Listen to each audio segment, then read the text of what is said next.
Заместитель председателя Кабинета министров, министр водных ресурсов, сельского хозяйства и перерабатывающей промышленности Бакыт Төрөбаев и вице-премьер Госсовета Китая Лю Годжун посетили предприятие Алтынкен.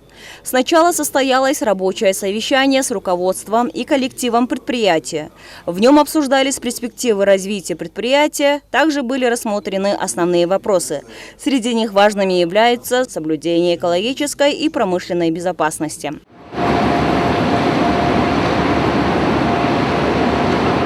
Затем Бакыт Төрөбаев и Лю Годжун осмотрели золотоизвлекательный завод и дали положительную оценку текущей работе.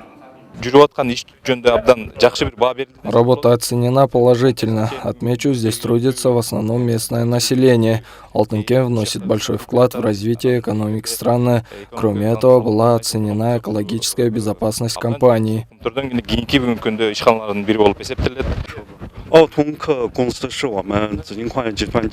Алтынкен – одно из крупнейших горнодобывающих предприятий Кыргызстана и Китая. Компания уделяет этому особое внимание, полностью соблюдая соответствующие требования. На этот раз на встрече представители правительств двух стран провели переговоры по дальнейшему развитию, а также рассмотрели дело. Эту встречу также можно рассматривать как импульс для реализации этих планов. Было сказано, что предприятие Алтынкен будет способствовать улучшению экономического и социального положения Чуйской области, в том числе Кеминского района. Впереди еще ряд проектов. В действительности корпорация «Дзиджин» постоянно нам содействует в Чуйской области, помогает в реализации многих социальных проектов, инфраструктурных проектов. В дальнейшем мы готовы в ближайшие 10 лет сотрудничать в развитии этих наших отношений. И в дальнейшем мы будем поддерживать корпорацию «Дзиджин» во всех ее начинаниях, если в действительности они будут вести такую же работу и будут приносить пользу нашему государству, Чуйской области в частности. Бакыт Төрөбаев подчеркнул важность двухсторонних отношений, отметив, что Кыргызстан и Китай стремятся укреплять сотрудничество не только в данной области, но и во всех сферах.